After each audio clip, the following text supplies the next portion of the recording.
तो शबीर का इमरानी भाई से मेरा एक सवाल थोड़ा सा सख्त है। शबीर भाई, आप खुद एक नज़रियाती जमात के साथ पॉलिटिक्स करते रहे। नज़रियात ठीक है, गलत है, एक अलग मामला है, लेकिन आपने इतना अरसा उस सारे के बाद अचानक छोड़ा। आप भी उन्हीं फहरिस्त में मुस्तफ़ा कमाल साहब से लेकर आप तक लोगों में शामिल हैं जिन्होंने कराची को तकसीम किया। ये इल्ज़ाम आप पर होता है, कराची के वोट को तकसीम किया, उर्दू स्पीकिंग के वोट को तकसीम किया, वो एक महाजर पॉलिटिक्स चल रही थी उसको तकसीम किया, और उसका नुकसान इस शहर को कहते हैं कि वो हुआ है। तो फिर उसमें जो ज़्यादा हिस्सा है वो पाक सरज़मीन पार्टी का। अच्छा मुदस्सिर भाई, ये इल्ज़ाम लगा कौन रहा है? पहले आप देखें ना, ये इल्ज़ाम लगा कौन रहा है कि हम लोगों ने कराची को तकसीम किया या उर्दू बोलने वाले वोटों को हमने तकसीम किया। ये कौन इल्ज़ाम लगा रहे हैं? आप देखें, इल्ज़ाम ये वही लोग लगा रहे हैं जिन्होंने खुद कौम को तकसीम किया।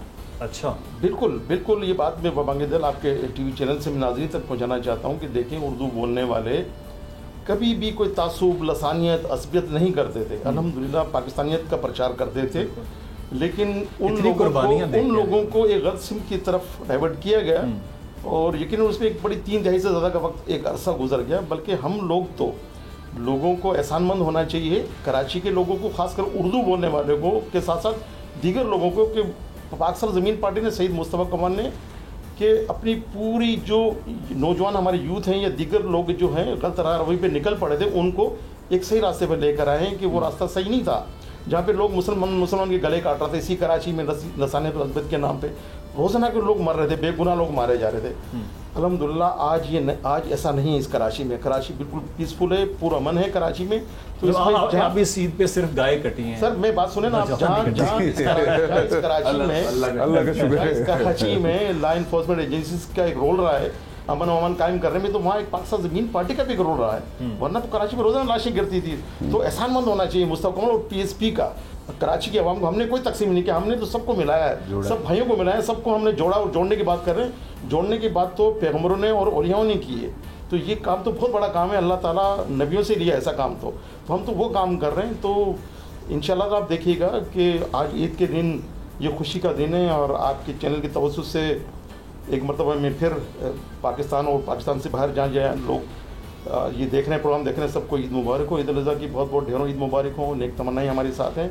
हमें यकीन इंशाल्लाह ताला अच्छा काम करेंगे, अच्छी अगर मैं नीयत तो फिर अल्लाह ताला ज़रूर हमारी मदद करेगा। इसमें इस चीज़ में आगे बढ़ने में अब आप नहीं समझते कि माजी में इतने साल एक खालें इकट्ठी करना मकसूद था, अब नहीं कर रहे हैं, तो इस विजन को, मिशन को आगे लेके आप नहीं समझते कि खालों की ज़रूरत नहीं थी, ना इंसानों की और ना ही जानवरों की? क्या ऐसा ही है?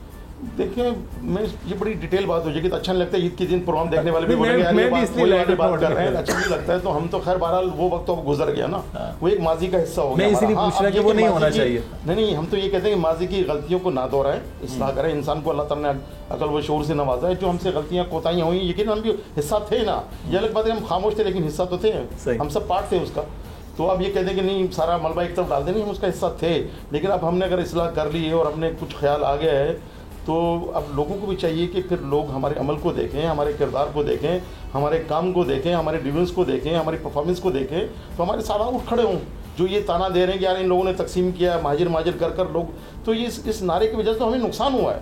इस नारे की वजह से हमें इतना नुकसान हुआ है कि आए दिन अब ये कभी सुबह का प्रचार करते हैं कि माजिर सुबह होना चाहिए। भाई माजिर सुबह जब बहुत ज़्यादा ताकत में एमक्यू में थी, जब हम नहीं बना सके, अब तुम्हें याद आ रहा, आप चूरन बेच रहे हो, माजिर चूरन बेच के माजिर सुबह बनना चाहिए, माजिर सुबह बनना चाहिए। उसकी वजह से होता ये कि बनना कुछ नहीं है, बनाना कुछ ही नहीं। मुस्तफ़ा भाई बोलते हैं इनसे लालू खेत की गली भी अलग नहीं होगी। तो ये क्या सुबह बनाएंगे? हाँ, बनाना तो आप बनाते, उस वक्त बनाते जब आप ताकत में थे, जब कुछ सब चीज़ें थी आपके पास बहुत बड़ा एक मैंडेट था। आपके गवर्नर यहाँ पर बैठे थे, आपके नाज़मीन थे यहाँ पर, आपके मेयर यहाँ पर थे, सब चीज़ें थी आपके पास, बड़ी बड़ी ताकत थी, सब मानते थे। मुल्क के हुक्मरान, मुल्क का नस्म सूबे तक हुकूमतों का ऐसा नहीं है। अब इस नारे को पीपल्स पार्टी जाके सिंध में भेजती है, वो कहती है कि नहीं ये महाजिर जो सूबे सिंध को तोड़ना चाहते हैं, तकसीम करना चाहते हैं, गद्दार हैं। तो वो फिर वहाँ पर जाकर सिंधी भाइयों को वर्गलाते हैं ये लोग। तो कराना कुछ भी नहीं। इन दोनों पार्टियों ने जिस तरह इशफाक भाई ने कहा, इन्होंने सिंध की तबाही की जिम्मेदारी दोनों पार्टियां हैं जिन्होंने सिंध को तबाही के दहाने पर पहुंचा दिया है। अच्छा, इंशाल्लाह पाक सरज़मीन पार्टी तो सिंध समेत पूरे पाकिस्तान को आगे लेकर जाएगी। एक चीज़ जो डॉक्टर साहब मैं आपसे जानना चाहूँगा वो ये है कि पिछले इलेक्शन में ये नैरेटिव बहुत ज़्यादा बनाया जाता रहा कि मुस्तफ़ा कमाल साहब तो जनाब उनके पास लॉन्ड्री है, उससे जो जाता है लॉन्ड्री से वॉश होके आ रहा है, और पूरी एक इस्टेब्लिशमेंट की जमात के तौर पर एक नई जमात मर्ज हो रही है कराची में। ये 2016 से जब से ये काम शुरू हुआ, वो 16 से लेके 21 तक अभी तक वही चीज़ टैग लगाया गया है कि जनाब ये सारे लोग हैं जिनको माफ़ी मिल गई है और लॉन्ड्री से धुल के आ गए हैं। ये टैग से आप समझते हैं कि अगले आने वाले बल्दियाती इलेक्शन हों या आम इंतखाबात हों, पीएसपी कुछ गेन कर पाए? देखें, सबसे पहले तो मैं आपकी इस बात का जवाब दे दूं कि जो टैग है ना कि ये लॉन्ड्री है और यहाँ लोग जो है आफ्टर लॉन्ड्रेट होके आते हैं, तो क्या 2016 से लेके आज तक इस वक्त जो पीटीआई के मिनिस्टर्स हैं जो कि इलेक्शन से पहले पीटीआई में नहीं थे, तो क्या उनकी भी लॉन्ड्री हुई है? सही, उन पे इल्ज़ाम नहीं जाता। सिमिलरली कितने लोगों ने पीपल्स पार्टी को ज्वाइन की है, कितने लोगों ने पीएमएलएन को ज्वाइन किया है, कितने लोगों ने उनको छोड़ा है, कितने लोगों ने किसी को छोड़ा है।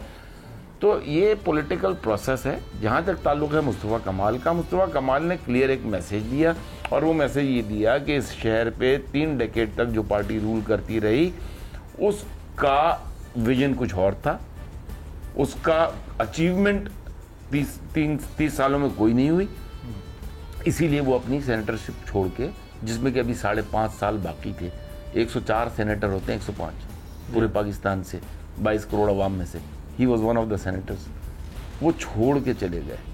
फिर उसके बाद जब आकर उन्होंने जो मैसेज दिया, उस मैसेज को लोगों ने बाय किया है, और यकीन करें हम मतलब अब हमारा मकसद जो है ना, हमारा मकसद इलेक्शन में हारना जीतना, इलेक्शन शायद हमारी ज़रूरत होगी लेकिन हारना जीतना हमारे मकसद में नहीं है।